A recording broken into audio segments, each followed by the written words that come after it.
what specifically is driving all of the movement we're seeing? One thing that I think doesn't get nearly enough attention is the idea that it's commonly and increasingly common the next generation or the junior advisors that are driving a lot of the movement we are seeing. So historically, the senior advisor, I think, was viewed as the major decision maker on a team. And of course, that's still true to some extent.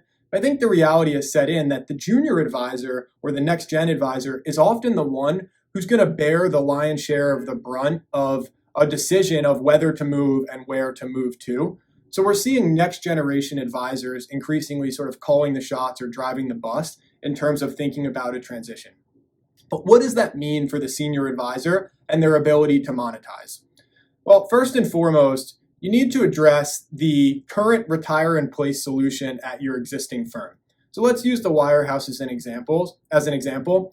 Most of the wires, if not all of the wires, offer retire in place programs. Merrill Lynch's CTP, UBS's Alpha, Morgan Stanley's FAP. So these are programs that allow a senior advisor to essentially sell their book to the next generation, but without the next generation needing to come out of pocket to pay the advisor off. So it's basically the firm financing the transition from one generation to the next. And they're a great way for the senior advisor to monetize their life's work without needing to make a move.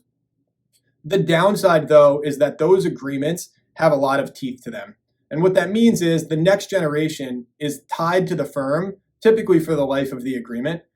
Not necessarily a bad thing, as long as you, as the advisor and the next generation advisor, are super confident that your firm is the best possible steward and home for your business, not just now, but for the life of the agreement. And that's increasingly what's driving these next gen advisors to look at options elsewhere, is saying, I don't know that I want to sign this agreement because I don't know that I'm comfortable being tied to XYZ firm for the next 5 or 7 years. And there are alternatives for senior advisors to monetize their book. So one strategy would be the strategy we call move once, monetize twice, whereby an advisor and their team move firms. They receive a transition deal for moving firms, sometimes north of 300%.